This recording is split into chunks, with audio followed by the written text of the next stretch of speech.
Hi, everybody. This is an introductory lecture on misinformation, disinformation, and malinformation. And it's a part of the course Media in the Era of Disinformation. So hopefully all of the students have found this, but also if you're just curious about the topic, then this can serve as a roadmap for you to introduce some of the, essential terminology, some of the concepts that are being widely used when trying to understand what is happening today in our mostly digital media spheres. But of course, digital is never just digital. It always has an overspill to the physical sphere. So we will be talking about misinformation, disinformation, and malinformation, but there will be other concepts as well.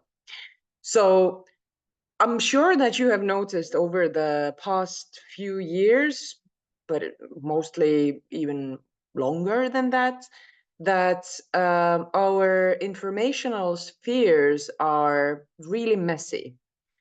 They have so much information. Everything is moving at the rate of, hyperspeed. And also there are cases after cases after cases of informational manipulations that are part of information warfare of today. So some of the recent stories that we have heard from the United States, but not only, in Europe as well, we see that this contemporary propaganda is being done and carried out by many different actors who sometimes are paid to do that, sometimes they are just duped, and sometimes we just make mistakes. So when we're thinking about all of these scary messages that we see on social media, in the news media, then perhaps it's of help to have some words, to have some terms that will help sort things out in your brain, in your thinking.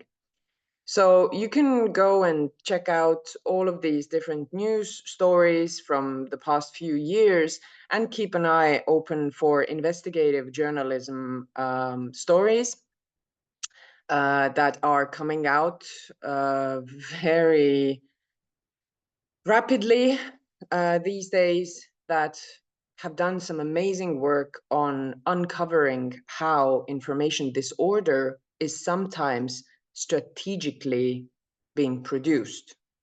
We will come back to this with the students of this course, but all the others, you can do your own research, but just be wary, be very careful about the sources that you pick.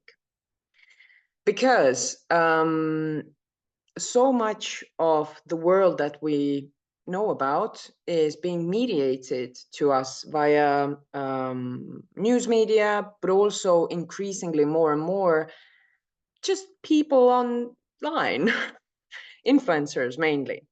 And the most recent cases, the very kind of clear-cut cases, have been especially, I don't know, worrying for me at least, that come from influencers.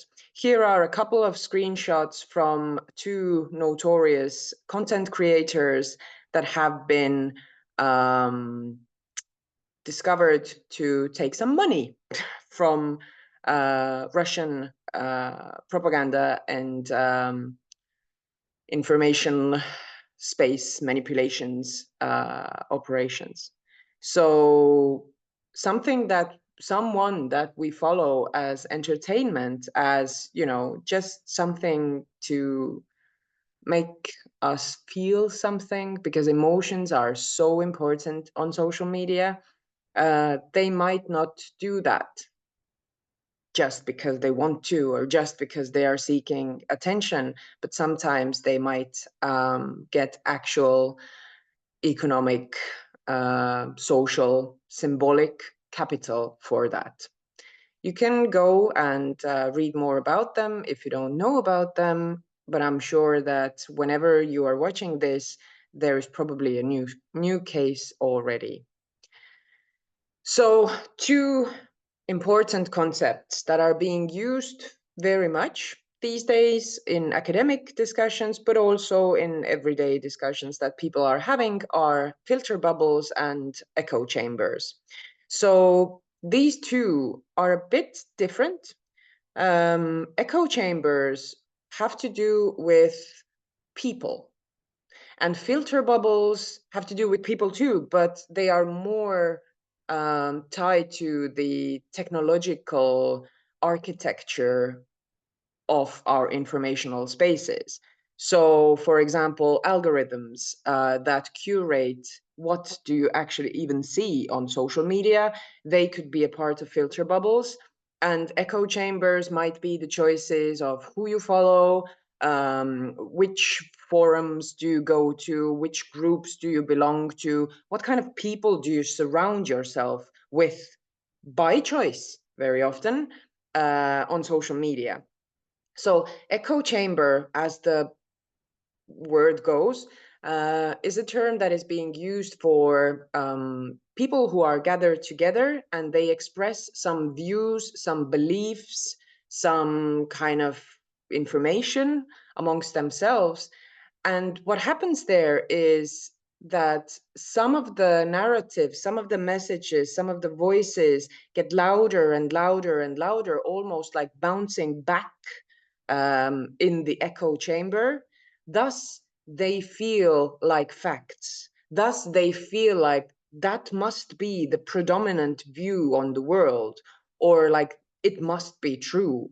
So people who gather in echo chambers, they usually end up with really strong convictions about certain stuff.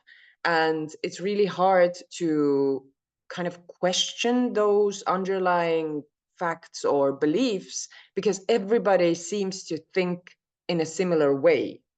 Now, if you are participating in an echo chamber, for example, in a Facebook group or somewhere, then it's really hard to get away from them because we want to belong. We have always created our own little echo chambers in a sense, because we hang out with people that make us feel good, and we hang out with people who think like us, who laugh at the same things.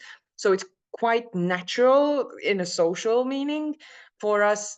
But also in digital spaces, we have to think about how the information is curated, what is being deleted, what is being silenced, made unimportant, pushed somewhere on the background. Like, how does the digital come into all of this? And filter bubbles are usually, more used when we talk about how the platform logics, how the design of the platforms filters information for us. So we tend to see information and messages that fit our existing worldviews. Remember the 4 big theories that we went through in another video. So we kind of like reinforce our existing beliefs. And I'm saying this with a smile because sometimes it's great. Like, if you like parrot videos and your algorithm knows it, then great for you. You get more parrot videos. But if you stumble upon a misogynistic or a conspiratorial network and content, then the algorithm will feed you more and more and more of that, until you sometimes even get locked into these filter bubbles. So these two terms are being really like used very widely. And then there is a really clear, simple and oversimplified, of course, framework of trying to categorize the different types of information that we see within information disorder that is happening right now everywhere. So, of course, obviously, there is just information. There is information that is factual, true, fact-checkable without any like malicious intent or harm or anything like that. So that's just information. But in information disorder, we tend to focus on information that is somehow misleading, false, strategically placed into your algorithmic pathways, amplified, you know, all of that kind of stuff. And there, we've had for a couple of years now a framework that has been criticized. The authors of the framework, Wardlaw and Drakshan, have both kind of developed this further, explored the nuances. But for beginners, it's a really good, you know, holy trinity of information disorders. So first, you will have all false and misleading information, harmful information, can be categorized into three. So first, you will have misinformation. And that is essentially just misleading content, mistakes that people make, you know, stuff that you want to believe and then you end up believing it. It's essentially information that is being shared and that is false in some way, but we don't share it because we want to cause harm or we want to, you know, do some brainwashing, but we share it because we don't know better. We share it because we make mistakes. We kind of mess things up in dates, locations, you know, whatever kind of way. So this is called misinformation. And according to Wardle, who wrote another like follow-up piece a couple of years later, she sees misinformation as most prevalent. So because we are human, we make mistakes. And information disorder gets a lot of power from the mistakes that we make. We share stuff that we don't fact check because, you know, fact checking takes time and effort, and thus we participate in this chaos. So we might share some really cool, interesting facts, hacks, did you know type of things, because we want to share interesting stuff with others. We want to be the vehicles, the carriers of that information for others. And we want to make others go like, "Ooh, you post such cool stuff." That's just, you know, the nature of our egos. But also that can mean disseminating information that has actual, sometimes harmful consequences for people. Like, it's really easy to remember right now, I think, in this moment, looking back on the COVID, at the beginning of COVID pandemic, COVID-19 pandemic, and how there was so much information that was not yet fact-checked. The rumors of, you know, lockdowns happening, shortage in supplies, and so on. So a lot of misinformation. Now, disinformation is a different kind of an animal. Disinformation is both false and also harmful. And it's usually fabricated or deliberately manipulated to cause confusion, distrust, you know, just kind of, it's this classic idea of propaganda, for this kind of black propaganda, where information is manipulated strategically, because you have to have an intent to do harm, and there has to be this false component as well. Some truth always, because as with good propaganda, you have to have an element of truth to it, but then you kind of, you know, just manipulate it in some nuances, or you add something, or you hide something, or you come up with something that is completely false. And then we have malinformation, which is information that is sometimes true, factually it's true, but the intent of disseminating this information is to do harm. So these are all the leaks, harassment, mobs, hate speech that we see, but also, just posting information that is like slightly taken out of context. It's been edited in a certain way so that it's factually true. Yes, these things did happen.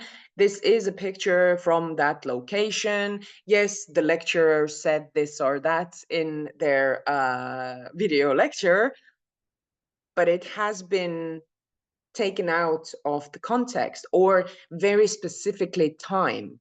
I will give you some examples later on, but just remember that these three building blocks of information disorder are usually like the tools when you are encountering information disorders and this very specific media text.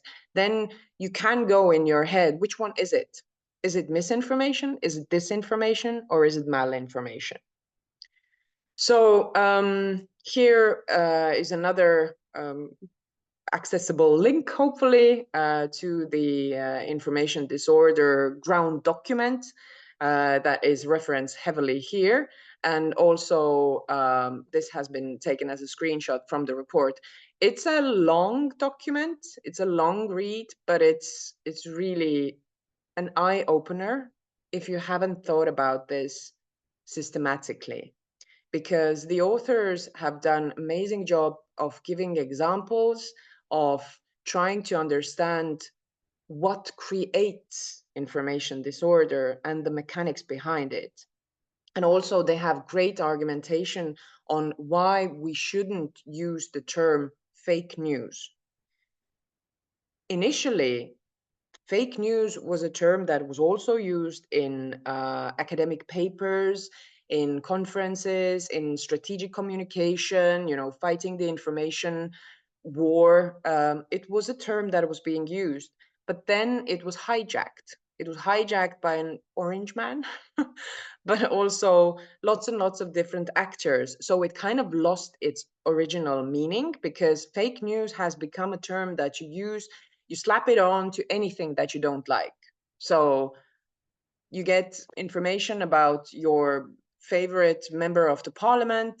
They've been acting all, weird somehow, and you're saying like, no, that's fake news. They could never do that. So fake news as a term implies that news as a genre has this opportunity, that we have real news and we have fake news, when in actuality, news is supposed to be factual. You cannot have a genre that says fake news. So that's the problem with fake news, but also fact checking as a journalistic genre, because fact checking is a part of journalistic standards. So these two terms are a bit problematic, and we don't want to use the term fake news, but we do use fact checking because it's so understandable and it has like these very specific things that are being done. But I advise you to, take a detour when you are looking for a word and you're going for fake news. Read more about why it's really a flawed concept from the Wardle and Drakshan file. So moving on. Also, not to give you just terminology, but like really simple go-to rules that we could all use more when we're dealing with information disorders. And you can use this also for your own organization, or if you are giving a lecture to someone, and you can just think about it. 10 tips for fact-checking a piece of information is it's a compilation of knowledge that we have gathered from all of the main, kind of trustworthy sources. studies that have tried to give advice also, not just describe something, but also give advice how to survive in these environments. And also people that are a part of our Edmo hub, the Betsit hub that we have. The logo is there also, hopefully visible in the corner. They have interviewed many journalists who are working specifically in the Baltics and asking them lots of things, but also to describe their fact-checking practices. Like, how do you, as a journalist, fact-check something? And this is a compilation of all of these different methods and tools and approaches that you can also either use yourself or use them to create knowledge in your target groups. So first thing anyone should do if they encounter a piece of information that they kind of want to fact check is, do you really want to believe it? Or do you like the message? Do you dislike the message? Because our own brains are the most flawed organs in the system. We really should check ourselves and our own biases. So more about that on topics where we talk about cognitive biases, when we talk about the brain side of it all. Then you should check, is it even fact checkable, or is it someone's opinion? Is it formed as I think that, or wouldn't it be funny if something was like that? That's just people thinking. That's just, sci-fi. That's just, people trying to form opinions. But if it's presented to you as a fact, everybody knows that it's like that. Or did you know that in 1974, blah, blah, blah. Then it is presented as a fact. Third, I love the term crap detection that was used by Howard Rheingold in, I think, 2010 already, when he tried to describe the social media literacies that people need. But indeed, we have to have a gut feeling about this. And here, children are vulnerable because they don't have life experience yet to have that kind of trap detector. But together, of course, we can be a collective crap detector and help others that might not have had yet a chance to evolve that. But we should always ask ourselves, like, does this piece of information sound too weird, too good to be true, too emotion rushing? Am I being pushed towards something here? And is the story like kind of too extra? Then go and do a round of fact checking. People should also be aware of journalistic standards, like how does the news work? What does journalistic work consist of? What is the good practices and ethical codes of conduct of journalism? And why do we see what we see in the news? Like, why is there so much negativity? Why are we seeing only, half a page long stories when the story is so much bigger? Like, you should really update your knowledge on that if you don't have a really good groundwork or a grasp of that field, because then you can be critical towards that. Then you will know all of the building blocks and you will be able to criticize journalists' work, but also recognize stuff that presents itself as journalism, but actually is not. It's just taste media. It's just like, very kind of news-like product, when in actuality, it's just mimicking, it's just imitating. Change the platform. If you see something on YouTube, on the local news, anywhere, then go and check it on other platforms, because then you are more likely to break the filter bubbles and to get, this kind of reinforcement. Does this exist? Has this happened really? So if it's on the local news, on the national news, if it's on regional news, and something is also in the big global news outlets, it's probably happening. But if it's only the information is available to you only on a YouTube channel, your crap detector should kick in there. Is there a possibility that the thing is a hoax? Is it just a joke? Is it just the moral media panic of a joke gone bad? Remember the killer clown media panic that we had a couple of years ago? Or, you know, we've had so many different cases where something was just, you know, pushed out for trolling, for shits and giggles, for having a laugh, for, you know, irony, satire. We've had news pieces from The Onion going viral and actual people believing stuff that has been published there. So always go and check, like, is it a hoax? Is it a joke? Is it is it really? And also, all of us could constantly develop our search skills.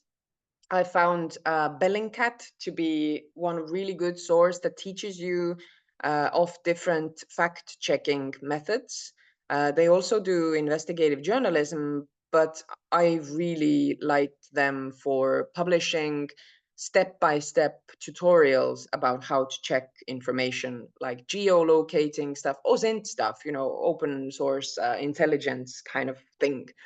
But also there are so many other organizations that provide information about that. And talk to others. Yep, we should take a social strategy here. We should definitely go to others and ask, like, does that sound legit to you guys? Have a WhatsApp group for that exclusively, or just like have people around you to bounce ideas off. And also, of course, because I'm from academia, hello, you should check what the science say about it. Do we have, is it actually like a method that is being used? Is there some study about that? Can we trust that thing? So, for example, you could go to Google Scholar and just have a look at what is happening. Like, is there research out about that? So one really long-standing conspiracy theory is that vaccines cause autism, which is not the case. And very often people overlook the sheer amount of studies that have been conducted that have kind of said that it's not true. So whenever I say to people that go to science, try to like get glimpses at least of finding out what do studies say about this, then people sometimes do that. And the the screenshot that I have here on the background, that was actually sent to me by a friend of mine who was like, yeah, but I went there and you see, it says that MMR vaccination increases the risk for autism, triggers autism, because that's what you see from the tiny little thing that is visible there. So I'm like, oh, okay, but yeah, you should probably go further and see that the study does not say that. You should definitely try to get access to the whole piece of text.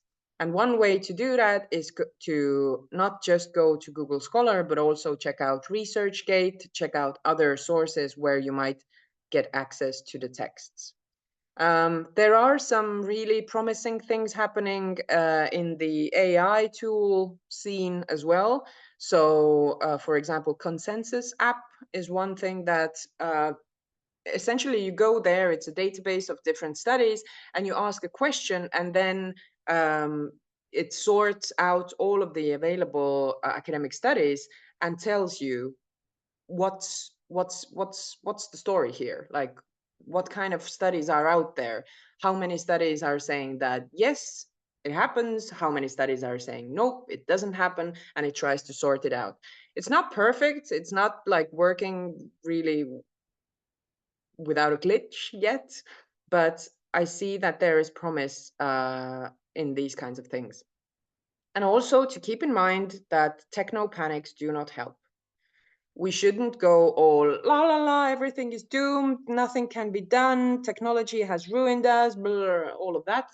Because whenever there are new technologies, there is always a tiny or a big panic around that. And information disorder is one of those things. That is, it's a change. It's like really changing how we do things, how we get information. But usually we manage as a humankind.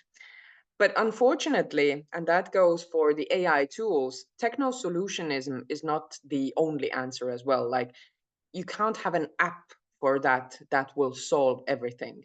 So we have to think in like parallel tracks: technology and then the social side.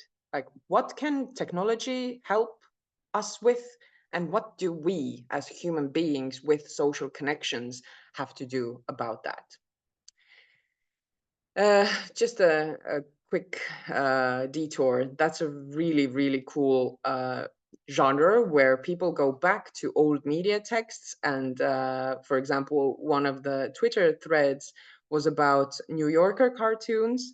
And you can just pause this and have a read of them. But very often technology is painted in a way that is made to be ridiculous. But then you fast forward a couple of decades or years sometimes, and actually it has become the norm. Also goes for sci-fi writing. So if you go back to fiction about space and future and stuff like that from the 50s, then very many things are actually the everyday life now. So info disorder has another huge corner, conspiracy theories. And conspiracy theories deserves a longer look as a separate topic, and we hopefully will do that. But I just want to make you aware of conspiracy theories being a part of the digital culture and information disorder of today. So conspiracy theories have become very mainstream in a way that journalism likes to talk about them because they're so weird. We like, our brains like conspiracy theories because they're good stories. There is good and evil, and you get to be the enlightened class, and you can like see through all of the bullshit because you're one of them who have been shown the truth and so on. You see the patterns, you have higher brain power than the others. We like that story so much because it's tasty for our brains. And once again, I'm talking about this in a smiley way because conspiracy theories, they are interesting. They are like really good sci-fi novels because lizards and flat earth and, you know, all of these crazy things. But also they're super harmful for sowing distrust in societies. Because one could ask, so what if some people believe that the earth is flat? Like, let them nutters do their thing. But at the same time, it's not just the earth is flat message. It's also, you have been lied to. It's a cover up. They are working against you. They don't want you to know the truth. Lots and lots of people have conspired to hide this from you. You are somehow the victim in this. So if you look at conspiracy theories, even the funny ones, it's usually not just the case of believing something, but it's also being against something. You are being discriminated against. There is this rich, powerful class of people who do exist actually, right? But they don't usually, you know, collaborate on that level that conspiracy theories claim these elites to collaborate on.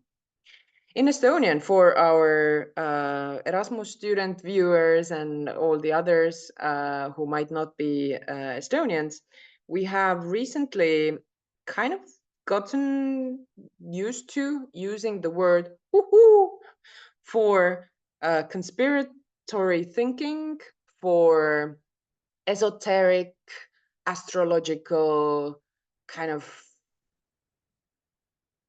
new world order type of thinking.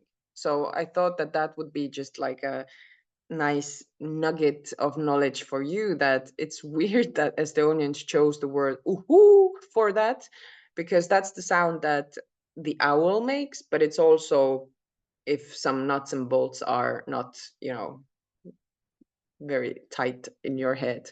So can you think, and now is a moment for self-reflection and just like thinking about things. What is a good example of an uhu community from your country? Because there probably are lots and lots. You should have a look around on Facebook groups, for example, because yes, Facebook has been claimed to be dead for over a decade now, but it's still thriving, and it's a super nice place for different communities and also woohoo communities. So indeed, there are flat earthers that are trying to conduct experiments that would prove that the earth is actually flat. They're very tight-knit communities. You can't belong there. You can't cause, you know, disorder in these groups. You get muted, you get deleted, you get shamed, you get, you know, just attacked brutally very often. So it's a perfect case of echo chamber as well. Very many of the miracle magic solutions or homeopathic things are close to conspiracy theories, because it's another story of what the doctors don't want you to know, or like the stupid sheeple are doing the vaccines, you should just take 2 drops of that and everything will be fixed. Or the lizard people, that the global elite is actually lizards in human suits. I know, weird things, but still very many people believe in them. Birds aren't real or pigeons aren't real is a manufactured conspiracy theory. There is no proof of this kind of group existing before a guy did it as a social experiment and learned a lot about that. So if you go to YouTube and search for birds aren't real TED Talk, then you will probably find a very interesting TED Talk about how this whole conspiracy theory was created and what did the creator learn from it all. It's super, super interesting. So every country has their own communities that have some form of esoteric, some form of money making, because it's always a money making system, and some form of this conspiratory, they are against us thinking.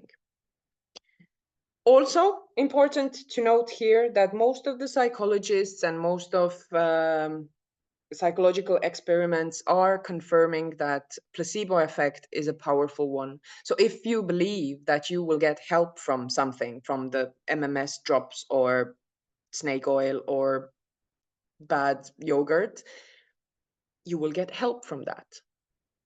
There are studies after studies that show that placebo effect can have a long-lasting effect. Like one of the recent studies showed that even years after the placebo element was brought in, people are still getting results in their own kind of health worlds.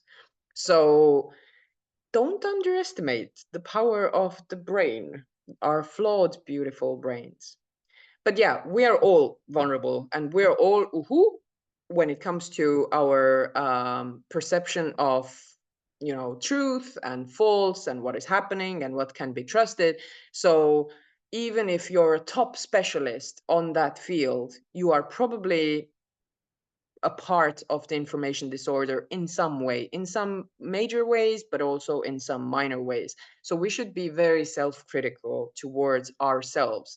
So not go label that easily, that I have done here. Woohoo is a label, right? But also try to figure out, why are these people believing this? What do they get out of it? What is missing? Like, why is there this distrust and mistrust? Why am I talking about trust so much is there is this Edelman trust barometer that is updated every year. And for a couple of years now, they are talking about trust bankruptcy. They're talking about how people in different societies, in different countries, are losing trust in all social institutions. And one of the factors that plays into this is digitally disseminated disinformation and also conspiratory thinking that is widely accepted in many political parties, in many health communication practices, in many influencers, audiences, and their own little digital estates or big digital estates.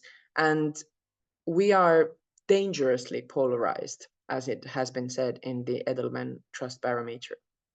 And here are a couple of reasons why people are vulnerable to these kinds of narratives. First is that we are living in such a complex world that we feel powerless.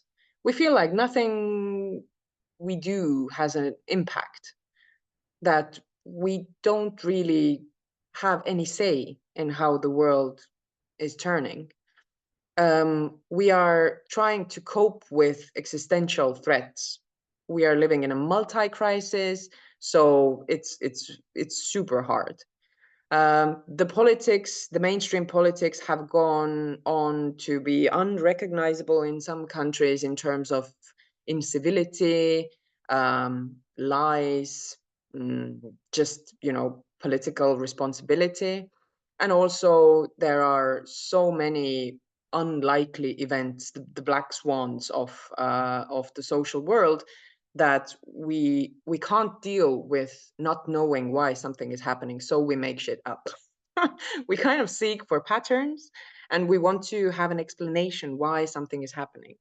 So these are screenshots from conspiratory thinking handbook of Conspiracy Theories by Lewandowski and others. So you can also check it out, because it's really like a short overview of conspiracy theories and how it works.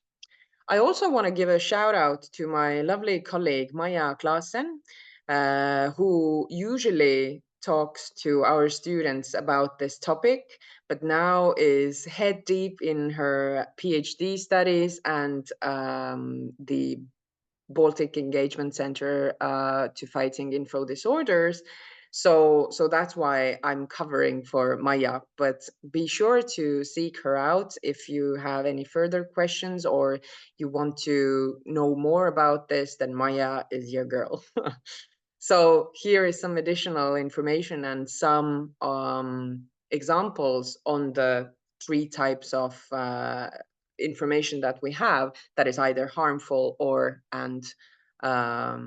false. So misinformation, as we said, was something that people are sharing and are creating, but there is no intent to be harmful. So it can be construed as a miscommunication. We have so many cases of that, and I have given very often in classes also examples of where I have been the carrier of misinformation or nearly shared something that I really wanted to believe, but it was not true. And also misinformation can happen as a consequence of disinformation. So, for example, wars are horrible things, and now they have moved very intensely into the information sphere, and different sides are fighting for their story, their narrative to win. So to be prevalent in people's brains, to be understood by others, to be accessible, available at every step that you take in the digital spaces. So if someone is pushing some kind of agenda and you are just surrounded by this information every day, you get to be the carrier of that. So you might share stuff that is being curated by some evildoer, but you are unaware of that. And then it's misinformation from your point of view. So here are some examples from, for example, Mark Duggan case, but misinformation is happening everywhere. Disinformation now is usually heavily supported by big actors. Different countries are spreading disinformation as a strategy to, get their values and their understanding of history and their aims and goals to other people in the world. So disinformation is very often this huge mechanism that has been strategically planned. And very often it doesn't work, but sometimes it does. And the bad part is that we are often unaware of when it's happening. Of course, there are tools being developed and, we are getting smarter, but still disinformation is a form of information that is very hard to track and very hard to recognize. So that's why we are doing this on this course as well. And malinformation, one of the most known and notorious cases is the case of Justin Trudeau, who was up for another election. And also just before the voting time, a picture was leaked into the press of Justin Trudeau in blackface, which is not socially acceptable anymore. Back then, when the picture had been taken, it wasn't a widely perceived problem, or at least some people were unaware of that. So the factual basis was there. Yes, he did blackface, but the timing of leaking of that photo was too good to be true. So it was definitely timed by the opponents to harm the results of the election. So once again, to go through the main concepts: misinformation, disinformation, malinformation, and the cover umbrella for all of them is information disorder. Don't forget that it's not all bad. There is also information that is just information. It's not miss this or mal, but it's just information. Let's not lose focus of that as well. So we will return some other lecture, hopefully also be available here to the viewers who are not part of the course. But we can go deeper into this holy trifecta, and we can check out, is it trolling? Is it fire hosing? Is it sea lioning? Is it misleading content? Is it harmful attacks? Is it bot attacks? Is it social advertising? Is it imposter content? Is it satire? So we have all of these different genres and formats that have specific genre rules, even, I might say. And we will talk about them a bit later on this course or in some other video, where we will look at the dark participation practices, because participation can also be not all nice and for the greater good and yay, everybody's participating, but participation can be dark for fun, for other reasons, and we will dive into that a bit later. So some of these concepts might be familiar to you. We are dealing with information overload. So why is this happening now? What role does the technology, what role do the digital spaces play in this all? We should keep in mind that there are several things that have changed compared to the previous times. So information overload, you don't suffer from not having access to information usually because there is so much. We have shorter attention spans, and we expect the media text to be short and quick and, maximum of 20 seconds. And it has to be, the main point has to be there. But also, it doesn't mean that people aren't willing to really dig deep and really focus on something. If you look at conspiracy theorists, hours and hours of YouTube videos they are willing to look at, or kids learning about the building techniques on Minecraft, hours and hours of YouTube videos teaching them specific stuff. So if there's interest, there is also attention. But attention economy, as this huge sphere that surrounds it all, has done us dirty because it plays for the very extremes. Attention economy means that we have so many voices that are yelling for our attention that we have to, select. We have to filter. Who do we give that attention to? It's a finite resource. We don't have more than 24 hours in our day. So we have to think or be led to content that is noteworthy. And attention economy actors, people who are making money, like influencers, they are well aware of that, and they usually play the system very well. Social media logic, influencer creep, all of these kinds of other terms that you should also check out if you are interested in this topic. Personalized news, algorithmic pathways, and all of that we have already kind of went over as a topic, but that also means that we all have our own little version of the world, and we can get more and more information about that little version of our world. So these are some of the things that are participating in this information disorder and making this happen. But there is, of course, so much more because it's a wicked problem. It cannot be solved like that. We have to take into consideration 1,000 tiny little things, and then we might be able to nudge towards solutions. And that's actually something that I want you to think about. How to judge not written content, but also audio visual. Here is some suggestions from Maya.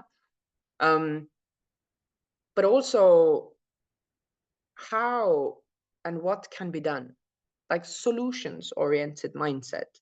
So for the students who are a part of this course that this video lecture is also from, you have already kind of probably heard about media and information literacies.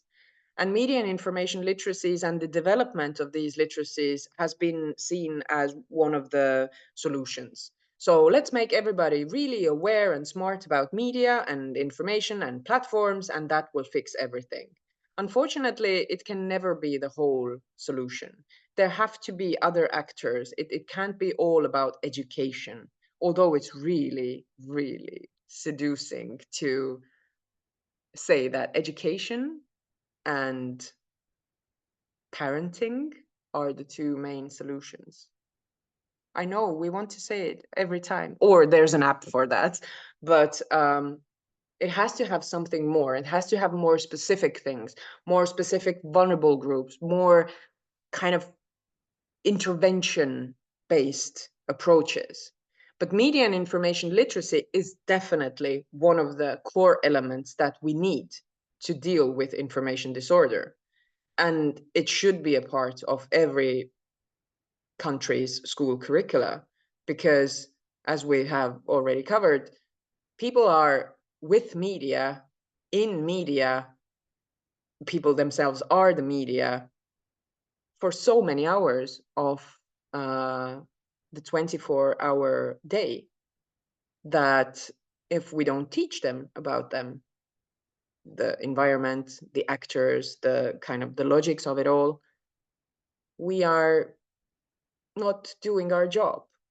We are not helping them to cope with the world that they have to deal with. And with literacies, you should also keep in mind that it's not just skills like pushing buttons and knowing how to filter things or to use specific environments and tools, but it's also knowledge about things that are larger than you, about systems, about the architecture of everything, about choices, about people different from you. It's also about attitudes. How do you feel about that? Are you willing to do something, or are you just in a fatalistic mode, like, oh yeah, things are happening, I can't do anything about that? We should try to work with this as well. And also values. What do we actually value here? And that there is a conflict, because if you ask what are the core values or what are the media functions from a person that is living in China, in Russia, in Argentina, in Latvia, in Portugal, the answers might be very different. And it's because social communities or societies, they value different things. Control, freedom, safety, freedom, very often in conflict, truth, calm, all sorts of conflicting aims, goals, and values that we have to be aware of. So good luck with that. And now everybody who is a part of this course, you will have a chance for your next homework to do exactly this solutions-based thinking and find countermeasures. And everybody else can do that as well, but for the students, it's mandatory. So you should find one academic article that is focused on countering info disorder. And you might get help if you're using the terms that we have used here today, but also debunk, pre-bunk, inoculation, deculting, de-radicalization, counter-propaganda, counter-speech. Play around with these key terms and see what you find from the academic field. So try to answer the question, what can be done about that? And then we will hopefully collectively be able to move on from the very problematic situation we're in. Thank you for being patient with me, and see you very soon.